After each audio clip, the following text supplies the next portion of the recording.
So I have shown you the two different variations that I did. Let's look at the final examples of the LeMoyne Star.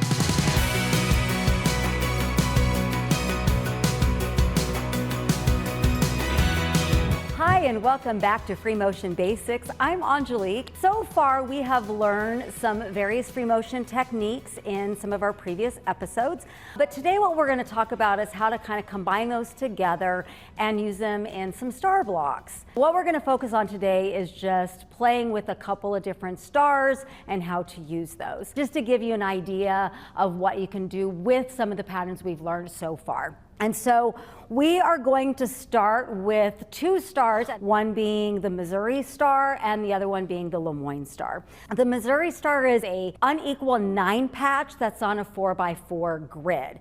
And it's composed of a center piece here, which is a square in square. And then you have on the sides here a flying geese unit, but it's made up of quarter square triangles. And then the other one is the LeMoyne Star, very similar in shape, but it's made up of 45-degree diamonds that create the overall shape of that. So those are going to be the two that we're looking at. Now, when you combine together, so if you have multiples of the Missouri Star, you get some additional shapes that pop out, a plus or an X shape. With the LeMoyne Star, you get some more squares and diamonds that go in there. So used together or separately, they really can bring some fun elements to your quilts. I'm going to start with the Missouri Star. So as I'd said, we've got some 3 alternating colors. And I think what I want to do is I really want to make the center square here the main feature, but I also want the star to pop. So I think I'm going to do a little bit of ruler work around the star shape and then do some background stippling to kind of push that down. And then I'll do a few other designs. So let's get started with the ruler work. So I have my ruler foot on from our 3-piece set, and I'm just going to follow the shape just around the outside. When I'm doing ruler work, I like to have it at a little bit slower speed, so I have good control of my ruler and my machine. Since I'm going to do some micro stippling, I'm going to switch to my micro stippling foot, which is also part of our 3-piece set. All right, so I've put my micro stippling foot on, and I'm going to pull my bobbin up, get these strands out of the way. And my micro stippling foot is really going to help me keep my stitches nice and small so I really get that micro look. And I'm pretty much just going to do the puzzle meander to really smash this block down. And I'm using the edges that I created in the ruler work to know where to start and stop. And as I get to a corner here, I can just, if I think about where I'm going to go in my pattern, then I can just keep going. For the rest of the free motion designs that I'm going to be doing, I could use the regular hopping foot that comes with the machine, or as you can see here, I have switched to the open toe foot, which is also in a 3-piece set. This will just give you more visibility of what it is that you're doing for some of the more intricate designs. I'm going to focus on the center part now, and I decided that I wanted to do continuous curves for the center diamond. So I'm going to start by drawing my lines as evenly as possible using an erasable pen or marker. I'm going to do that in both directions on the diagonal, and that's going to create my faux 9-patch. I start in this left corner, bringing up my bobbin and getting the tails out of the way. And sometimes I find it useful before I get started just to kind of think about where I want to go. So I'm going to start here, I'm going to do my curve, I'm going to curve here, then here, then here. So I basically S around, and then just to give my brain a second to think, I'm going to S back around the other way. Once I get up here, I'm going to go across this way and do that same S down this line here. All right, once I get to this one, I'm going to do that little S across this line here.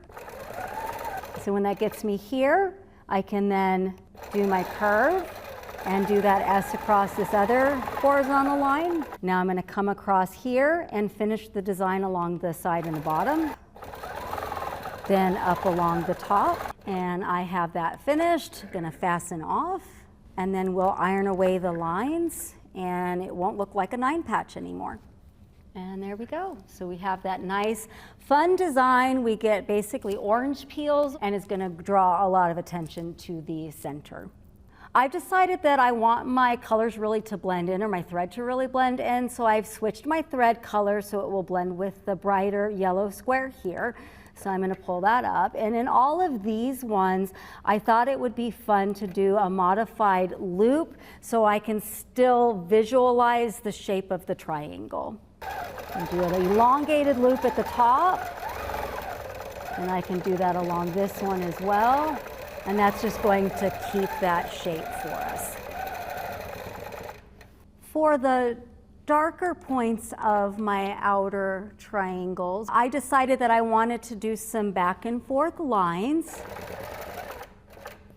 And I'm going to do the direction of the lines differently on the horizontals and the verticals to help accentuate the look of the stars. For the triangles that make up the square, I am going to do some pebbles. I'm going to start in the corner here and do a few echo pebbles just to kind of, again, bring your attention to the corners. If I think about where I'm going, again, because I've got color to color touching, I don't have to break off like I've been doing with some of the other colors, and I can continue with those regular pebbles until I can get to a spot in that corner that I can create that echoed pebble. Okay, so this is our final Missouri Star. So I think you can see how the stippling on the background really lifts the star forward. We still have that center feature with the faux 9 patch, continuous curves that we did, and we have all the other different elements that just kind of help to shape that. The stitch in the ditch, or the ruler work that we did around the star, that helps to make it pop. If you really want to make it pop, it's a good idea to put another layer of batting underneath that. I was pretty pleased with kind of the fun and funky look that I got out of this set of blocks. All right, so the next star we're going to do is the LeMoyne Star. I started very similarly as I did with the Missouri Star, with some ruler work around the star. Again, you could also do stitch in the ditch, since we really haven't talked about ruler work yet. With there not being as many elements to the LeMoyne Star as there was with the Missouri Star, I decided to do 2 different examples. So I'm going to split this one in half so I can show you the 2 different techniques that I did.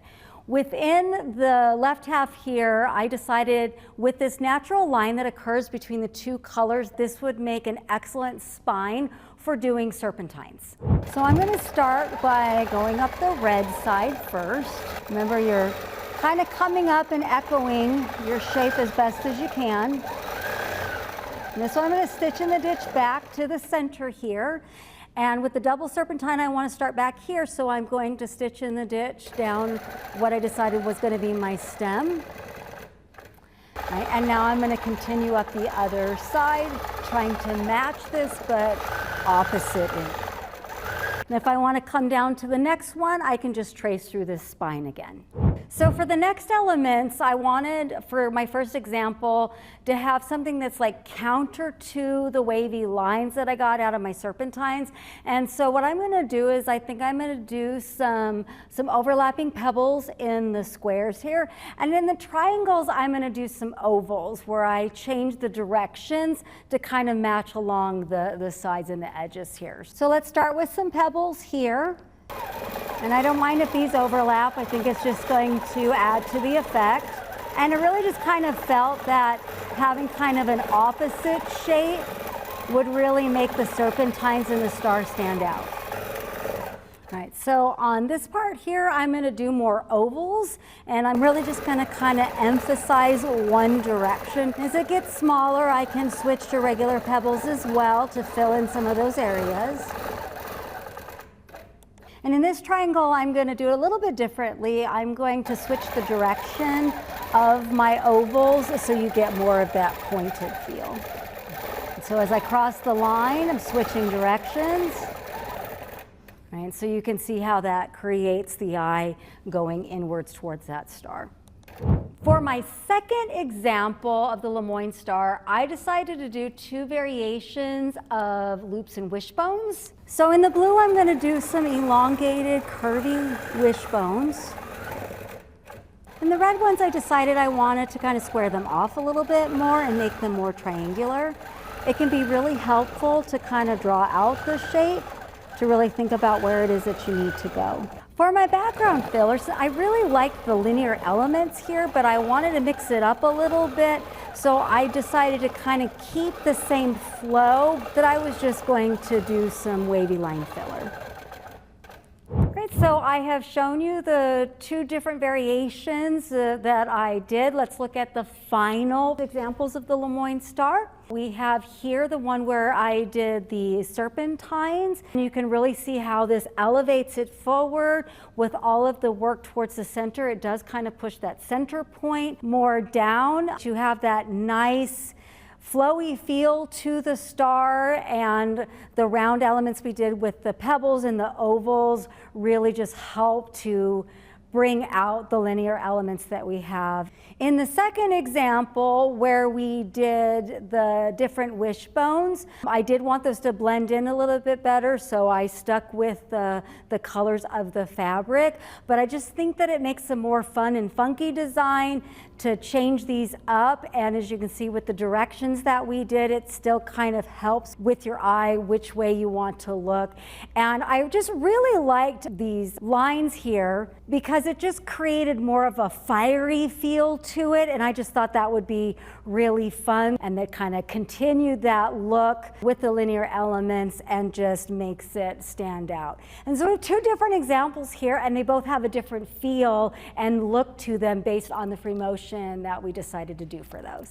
So there you have it, some ideas of how to use the free motion techniques that we've learned so far in a couple of different star blocks.